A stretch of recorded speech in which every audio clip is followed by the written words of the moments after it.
لاہور میں press club میں قائم کورونا ویکسین سینٹر کے دورے کے موقع پر میڈیا سے گفتگو کرتے ہوئے انہوں نے کہا کہ تحریک انصاف کو ریاست کے مفاد عزیز ہیں اور ہم ان کا تحفظ کریں گے۔ انہوں نے کہا کہ قانون کو گھر کی لونڈی بنانے والے آج بھی قانون کو اپنا غلام سمجھتے ہیں۔ انہوں نے کہا کہ قانون کی پاسداری کو یقینی بنانا ہماری اولین ترجیح ہے۔ شہباز شریف اپنے بھائی کے واپس آنے کی گارنٹی ہیں، مگر اپنے بھائی کی طرح خود بھی راہ فرار حاصل کر رہے تھے۔ انہوں نے کہا کہ حکومت نے ان کا نام ECL میں ڈال کر کوئی غیر قانونی کام نہیں کیا۔ معاون خصوصی نے کہا کہ عوام اور ملک کے مفاد میں ہونے والے فیصلے چھٹی کا دن نہیں دیکھتے، بدقسمتی سے اپوزیشن کا بیانیہ اپنی ذات کا درد بن کر رہ گیا ہے۔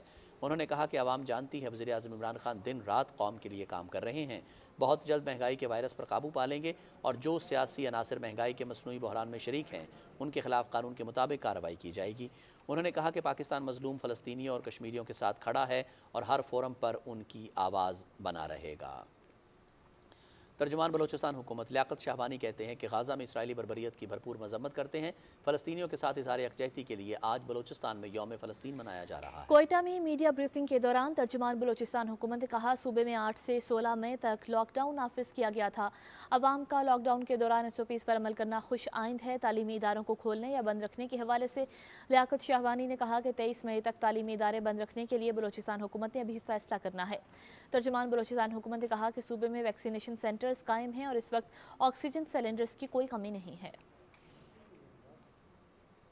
ملک بھر میں ایک دن میں کورونا سے مزید 74 افراد جان کی بازی ہار گئے، جبکہ 3232 نئے مثبت کیسز سامنے آ گئے ہیں۔ مثبت کیسز کی شرح 8.80% رہی، جبکہ 24 گھنٹوں کے دوران 36,725 ٹیسٹ کیے گئے۔ صورتحال میں بہتری کے بعد ملک بھر میں پبلک ٹرانسپورٹ بحال کر دی گئی ہے، جبکہ کاروباری سرگرمیاں بھی آج سے بحال ہو رہی ہیں۔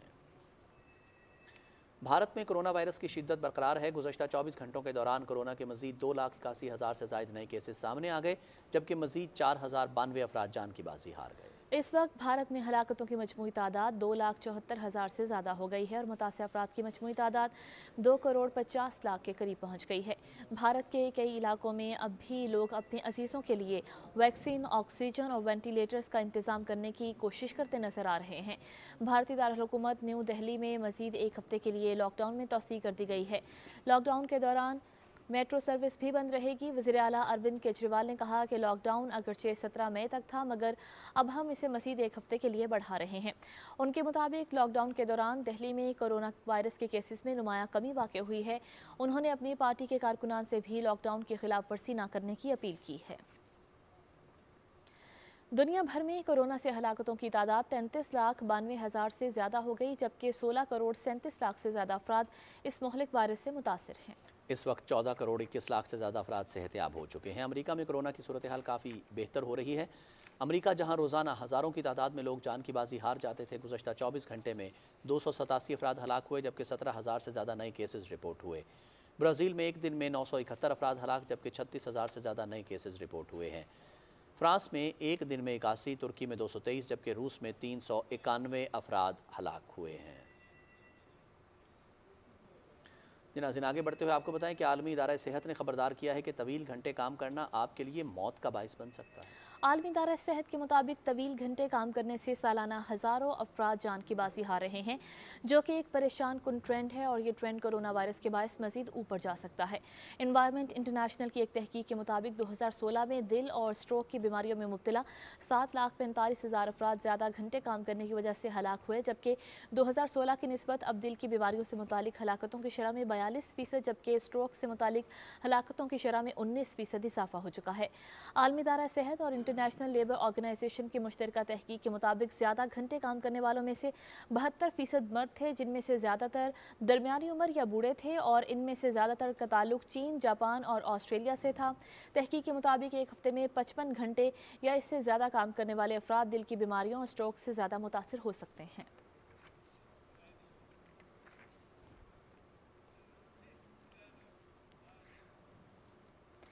سعودی عرب کی حکومت نے بیرون ملک سفر کرنے والے شہریوں پر پابندی ختم کرنے کے بعد بین الاقوامی ہوائی اڈے کنگ خالد کو مسافروں کے لیے کھول دیا۔ سعودی شہریوں پر دنیا میں کورونا پھیلنے کے بعد مارچ 2020 کے بعد سفر پر پابندی عائد کی گئی تھی۔ جولائی 2020 میں سعودی عرب نے سرحدیں دوبارہ کھولیں، لیکن پھر بھی شہریوں کو سفر کی اجازت نہیں تھی۔ جنوری میں سعودی حکام نے عوام کے لیے سفری پابندی کے خاتمے اور داخلی مقامات کی دوبارہ افتتاحی کارروائی 17 مئی تک ملتوی کر دی تھی۔